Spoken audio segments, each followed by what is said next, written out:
Welcome to इडवेरिया GK study. इडवेरिया GK study में आप लोगों को स्वागत है। मैं इस चैनल के माध्यम से आप लोगों को रसायन विज्ञान का कार्बनिक रसायन चैप्टर से कुछ उन क्वेश्चनों को पढ़ाने जा रहा हूं जो पिछले प्रतियोगी परीक्षाओं में बार बार रिपीट होते आए हैं। कृपया वीडियो को ध्यान से देखें। वीडियो अच्छा लगे तो वीडियो को लाइक करें, चैनल सब्सक्राइब करें, बेल आइकन दबाएँ और उन भाइयों तक शेयर करें जो प्रतियोगी परीक्षाओं की तैयारी कर रहे हैं।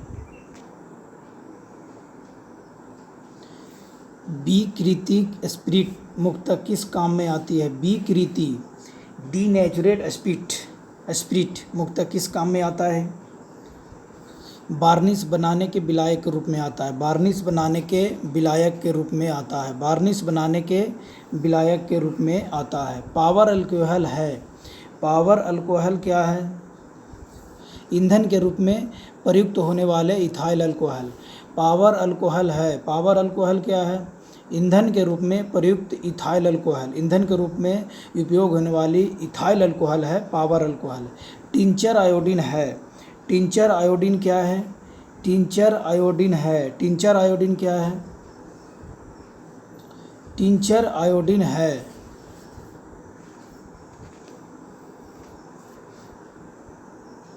टिंचर आयोडीन है।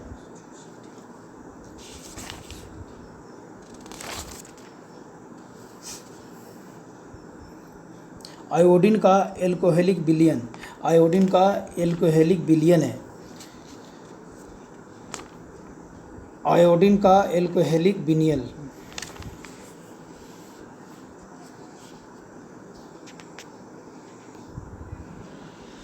टिंचर आयोडीन है। आयोडीन का एल्कोहलिक विलयन। एल्कोहलिक विलयन है। आयोडीन का एल्कोहलिक विलयन है टिंचर आयोडीन। टिंचर आयोडीन क्या है? टिंचर आयोडीन आयोडीन का एल्कोहलिक विलयन है। यहाँ पर ऑप्शन कट गया है। एल्कोहलिक विलयन है। आयोडीन का एल्कोहलिक विलयन है।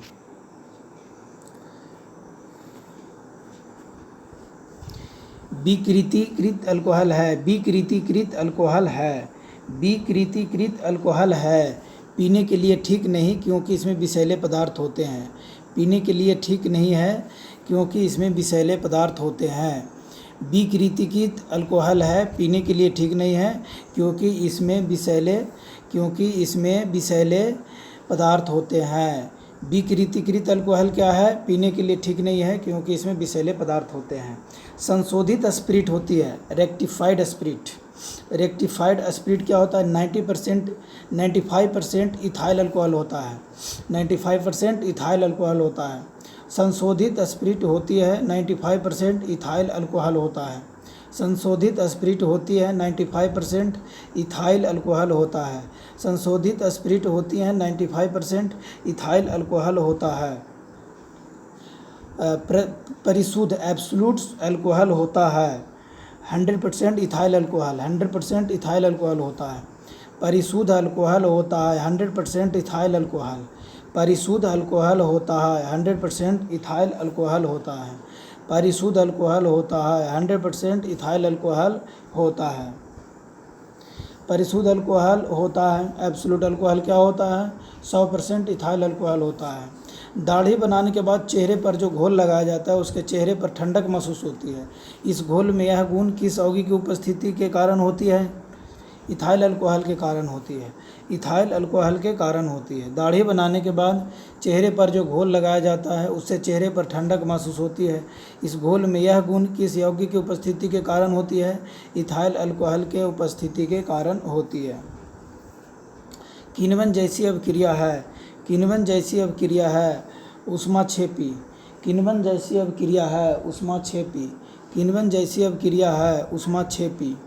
एल्कोहलिक खमीरन का आखिरी उत्पाद क्या है? एल्कोहलिक खमीरन का आखिरी उत्पाद क्या है? आखिरी उत्पाद है ethyl alcohol. Ethyl alcohol. Alcoholic खमीरन, एल्कोहलिक फर्मेंटेशन, एल्कोहलिक खमीरन का आखिरी उत्पाद क्या है? Ethyl alcohol. किण्वन की क्रिया में कौन सी गैस निकलती हैं? Carbon dioxide. किण्वन की क्रिया में कौन सी गैस निकलती हैं? Carbon dioxide. किण्वन की क्रिया में कौन सी गैस निकलती हैं? Carbon dioxide. किण्वन की क्रिया में कौन सा गैस निकलती हैं? Carbon dioxide. गैसाहोल गैसोलीन और निम्नलिखित में से किसका मिश्रण है? गैसाहोल गैसोलीन और निम्नलिखित में से किसका मिश्रण है? इथाइल अल्कोहल का।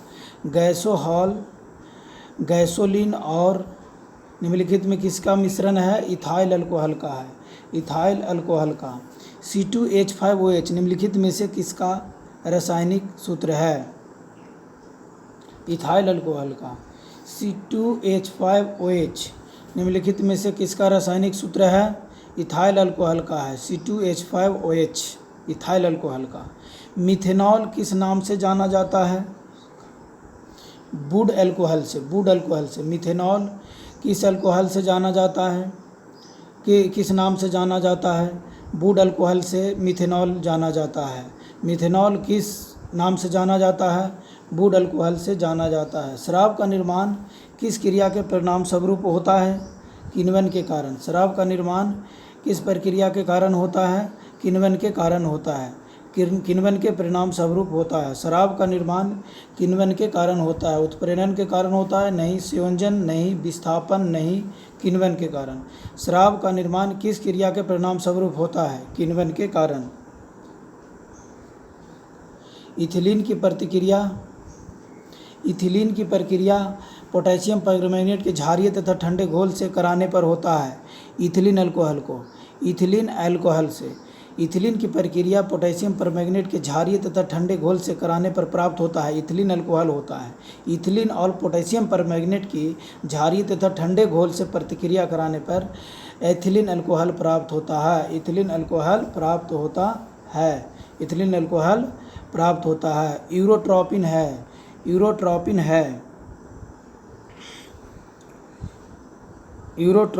क्या है?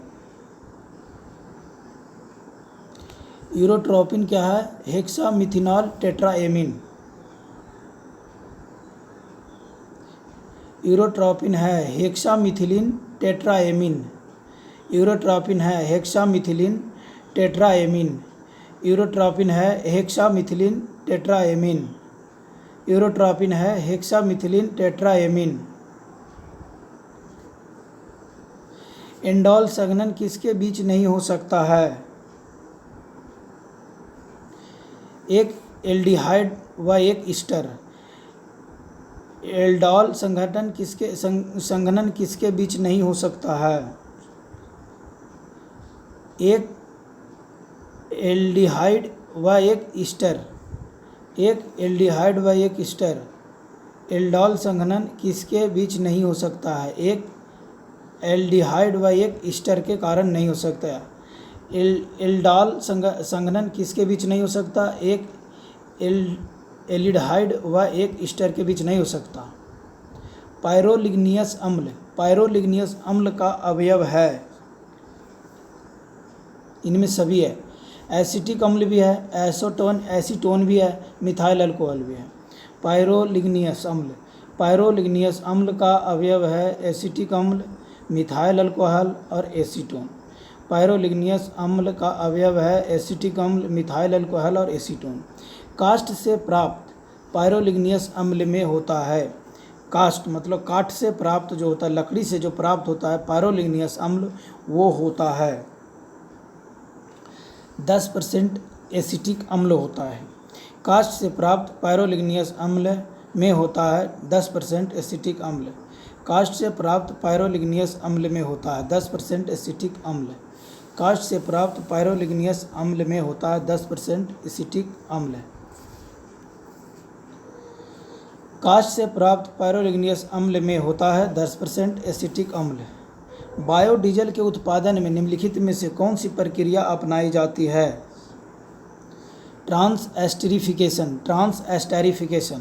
एस्टेरिफिकेशन।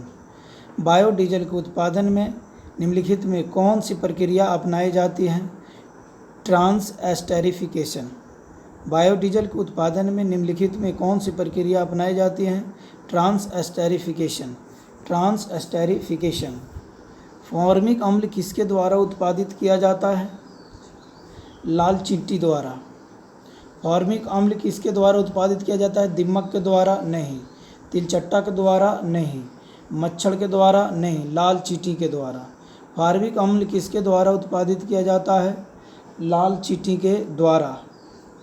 चींटी या मधुमक्खी के काटने पर उसके डंक में निम्न द्रव पाया जाता है। चींटी या मधुमक्खी के काटने पर उसके डंक में कौन सा द्रव पाया जाता है?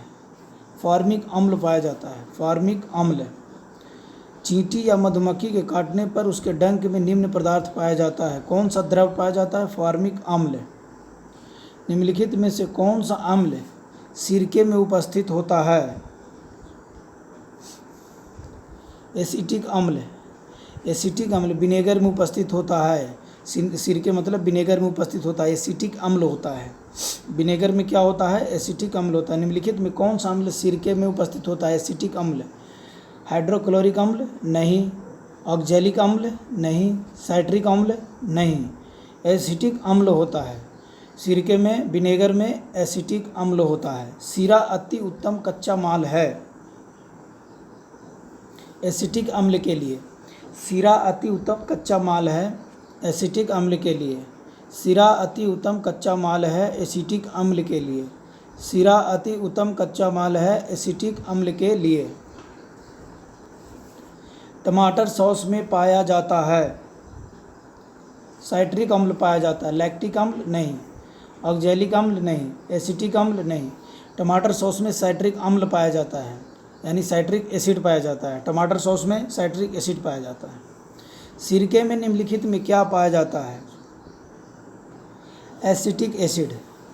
सिरके में निम्नलिखित में क्या पाया जाता है? Acetic acid. सिरके में निम्नलिखित में क्या पाया जाता है? Acetic acid. सिरके यानी विनेगर में क्या पाया जाता है? Acetic acid. फॉर्मिक एसिड नहीं, ब्यूटेरिक एसिड नहीं, प्रोपियोनिक एसिड नहीं। सिरके में क्या पाया जाता है? Acetic acid. सिरके का तिक्त स्वाद किसके कारण होता है? तीखा स्वाद या तिक्त स्वाद? सिरके का तिक्त स्वाद किसके कारण होता है? एसिटिक एसिड के कारण। सिरके का तिक्त स्वाद किसके कारण होता है? एसिटिक एसिड के कारण होता है। सिरके का तिक्त स्वाद किसके कारण होता है? एसिटिक एसिड के कारण होता है। सिरका विनेगर होता है। जल में एसिटिक अम्ल का 5% विलयन। सिरका या विनेगर होता है। जल में एसिटिक अम्ल का 5% विलयन। जल में 5% एसिटिक अम्ल का विलयन होता है। एसिटिक एसिड का विलयन होता है 5%। सिरका में 5% एसिटिक अम्ल होता है जल में। सिरका होता है जल में एसिटिक अम्ल का 5%। जल में एसिटिक अम्ल का 5% विलयन। दही का खट्टापन निम्नलिखित में से किसके कारण होता है? लैक्टिक एसिड के कारण होता है। लैक्टिक एसिड के कारण दही का खट्टापन होता है। मांसपेशियों में किस द्रव के एकत्रित होने से थका जम जाता है? थकावट आती है। लैक्टिक अम्ल के जम जाने से। मांसपेशियों में किस द्रव के एकत्रित होने से थकावट आती है? लैक्टिक अम्ल के जम जाने से। लैक्टिक अम्ल के जम जाने से। मांसपेशियों में किस द्रव में एकत्रित होने से थकावट आती है? लैक्टिक अम्ल से। लैक्टिक अम्ल से। साइट्रिक एसिड मुक्त रूप में से किसमें होता है? नींबू में। साइट्रिक एसिड मुक्त रूप से किसमें होता है? इमली में नहीं, दूध में नहीं, सेब में नहीं, नींबू में होता है। साइट्रिक एसिड मुक्त रूप से किसमें होता है? मुक्त रूप से नींबू में होता है। साइट्रिक एसिड किसमें होता है? नींबू में होता है। नींबू में होता है। 3 4 1 2 3 4 1 2।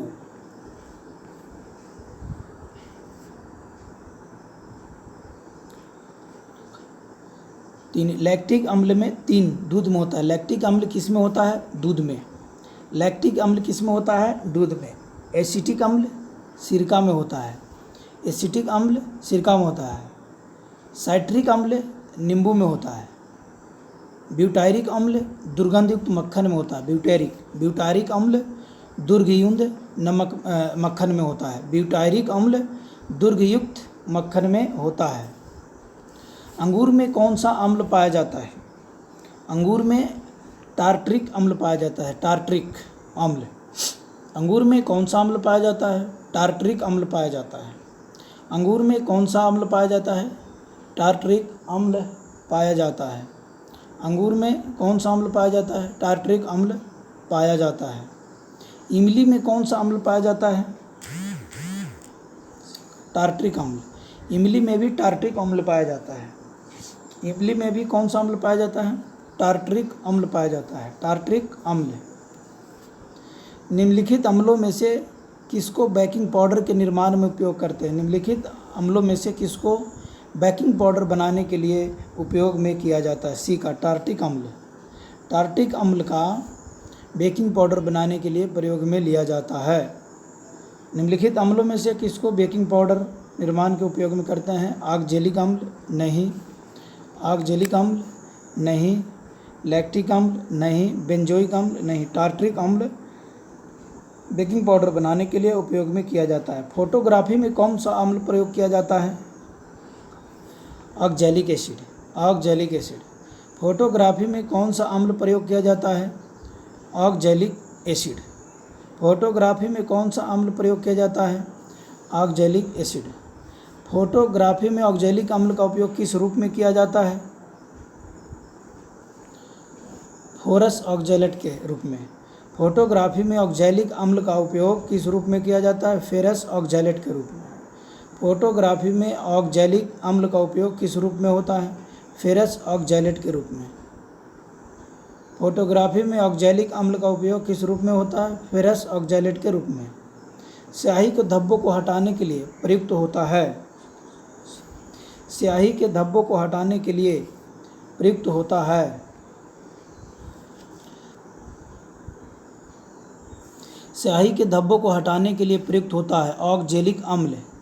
ये कटा हुआ है, देखिए कट गया है। ऑक्जेलिक अम्ल। स्याही के धब्बों को हटाने के लिए ऑक्जेलिक अम्ल का प्रयोग किया जाता है। स्याही के धब्बों को हटाने के लिए ऑक्जेलिक अम्ल का प्रयोग किया जाता है। मानव गुर्दे में बनने वाली पथरी प्रायः बनी होती है, किसकी बनी होती है?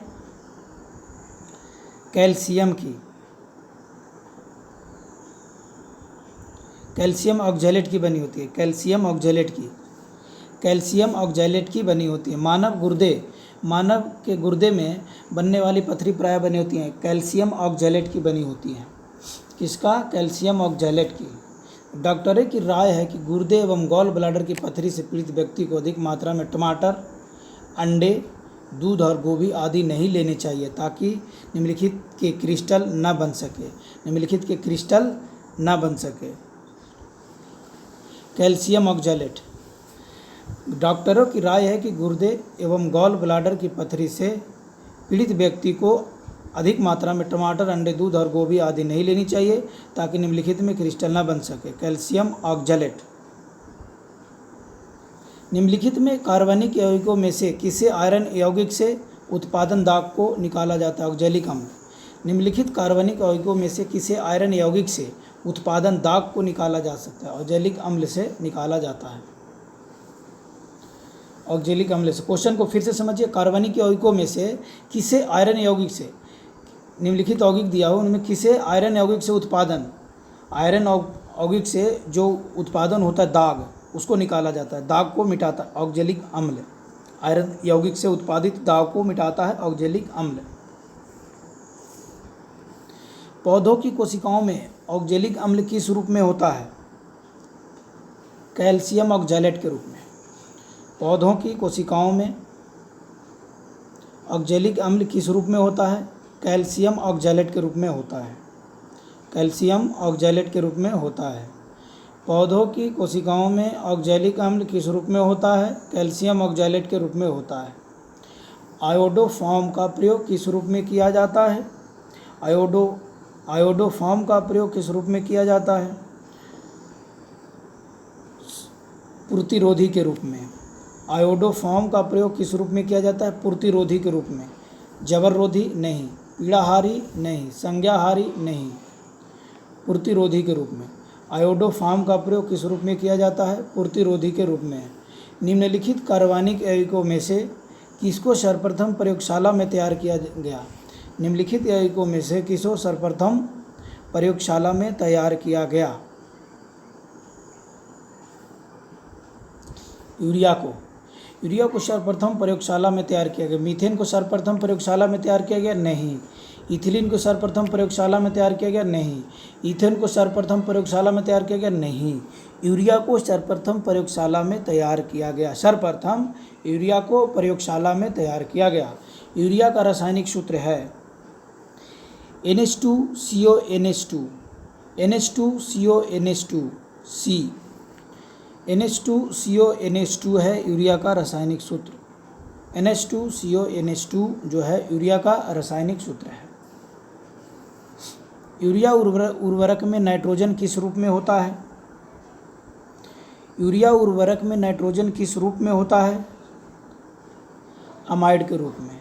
यूरिया उर्वरक में नाइट्रोजन किस रूप में होता है? एमाइड के रूप में। यूरिया में नाइट्रोजन की प्रतिशत मात्रा होती है 46% होती है। 46%। यूरिया में नाइट्रोजन की मात्रा कितनी होती है? 46%, 46%। प्रयोगशाला में यूरिया का संश्लेषण सर्वप्रथम किसने किया था? प्रयोगशाला में सर्वप्रथम किसने किया था? बोहलर ने किया था। बोहलर ने किया था। प्रयोगशाला में यूरिया का संश्लेषण सर्वप्रथम बोहलर ने किया था। प्रयोगशाला में यूरिया का संश्लेषण सर्वप्रथम किसने किया था? बोहलर ने। एरोमेटिक यौगिकों का जन्मदाता किसे कहा जाता है? बेंजीन। एरोमेटिक यौगिकों का जन्मदाता किसे कहा जाता है? बेंजीन को। एरोमेटिक यौगिकों का जन्मदाता किसे कहा जाता है? बेंजीन को। एरोमेटिक यौगिकों का जन्मदाता किसे कहा जाता है? बेंजीन को। बेंजीन को कहा जाता है। बेंजीन को कहा जाता है। गैमेक्सेन का रासायनिक नाम है। गैमेक्सेन का रासायनिक नाम है। गैमेक्सेन का रासायनिक नाम क्या है? Benzene hexachloride. Benzene hexachloride. Benzene hexachloride.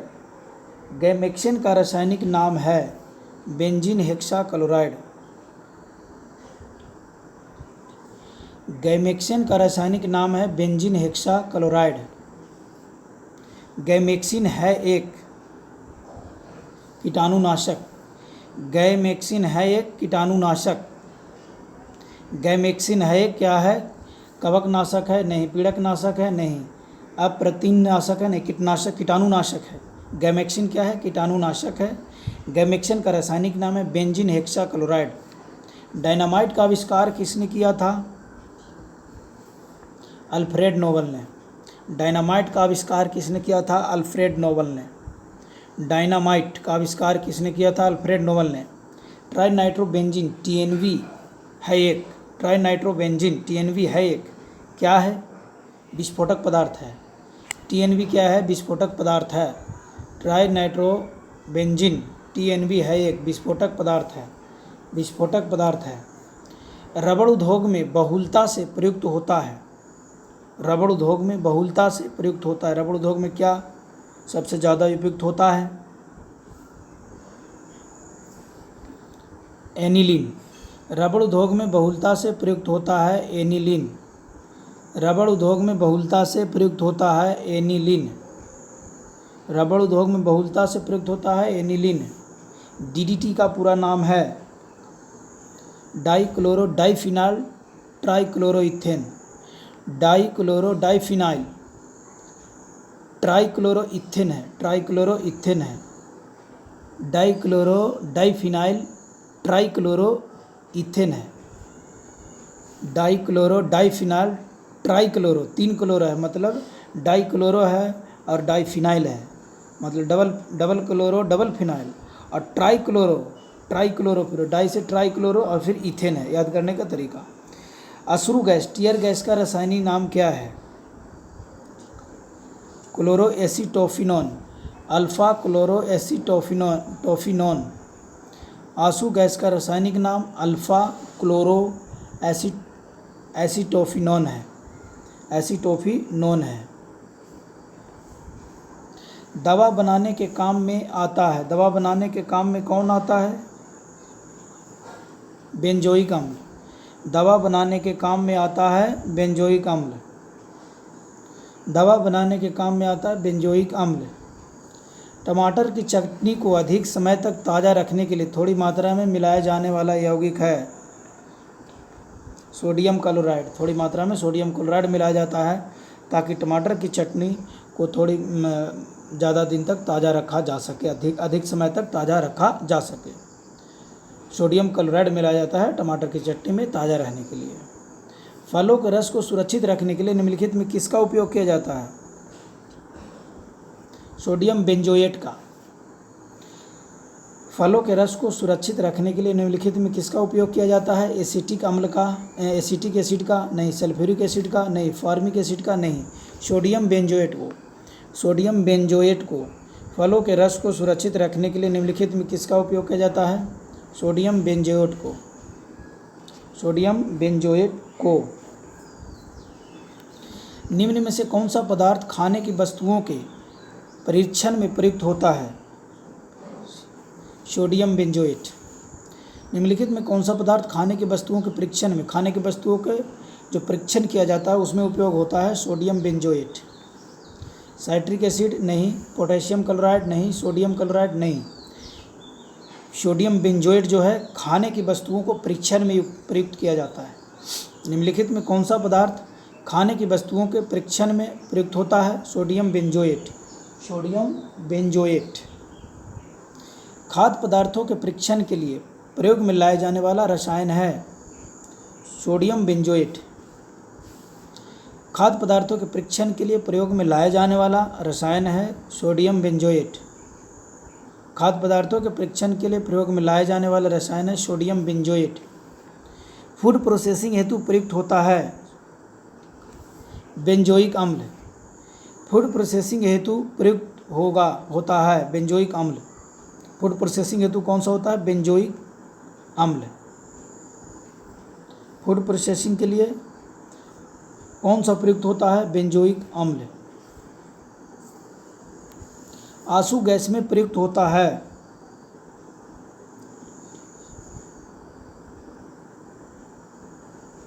क्लोरोएसिटोफिनोन। क्लोरोएसिटोफिनोन, acetophenone. आंसू गैस में प्रयुक्त होता है क्लोरोएसिटोफिनोन। कार्बोलिक अम्ल है C6H5OH। कार्बोलिक अम्ल एसिड है C6H5OH। कार्बोलिक अम्ल है C6H5OH। कार्बोलिक अम्ल।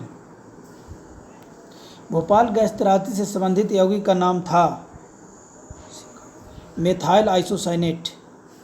भोपाल गैस त्रासदी से संबंधित यौगिक का नाम था मिथाइल आइसोसाइनेट।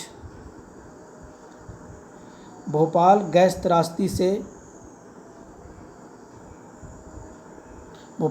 त्रासदी से संबंधित यौगिक का नाम था मिथाइल आइसोसाइनेट।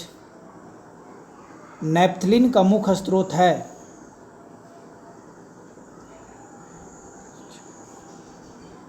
Carbonyl chloride. नेपथलीन का मुख्य स्रोत है कोलतार। नेपथलीन का मुख्य स्रोत क्या है? कोलतार। डीजल मुख्य स्रोत है? नहीं। चारकोल नहीं। कैम्फर नहीं। नेपथलीन का मुख्य स्रोत है कोलतार।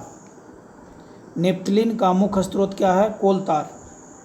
फास्जिन निम्नलिखित में से किसका समान नाम है?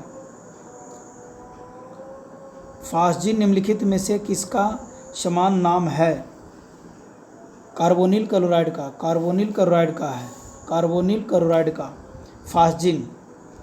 कार्बोनिल क्लोराइड का फास्जिन नाम है। फास्जिन किसका नाम है? कार्बोनिल क्लोराइड का। टेफ्लॉन क्या है? टेफ्लॉन क्या है? फ्लोरोकार्बन। टेफ्लॉन क्या है? फ्लोरोकार्बन। टेफ्लॉन क्या है? फ्लोरोकार्बन। टेफ्लॉन क्या है? फ्लोरोकार्बन। हाइड्रोकार्बन नहीं। रोगाणुनाशक नहीं। कीटाणुनाशक नहीं। टेफ्लॉन क्या है? फ्लोरोकार्बन। वीडियो अच्छा लगे तो वीडियो को लाइक करें, चैनल सब्सक्राइब करें, बेल आइकन दबाएं उन भाइयों तक शेयर करें जो कॉम्पिटिटिव एग्ज़ाम्स की तैयारी कर रहे हैं। धन्यवाद।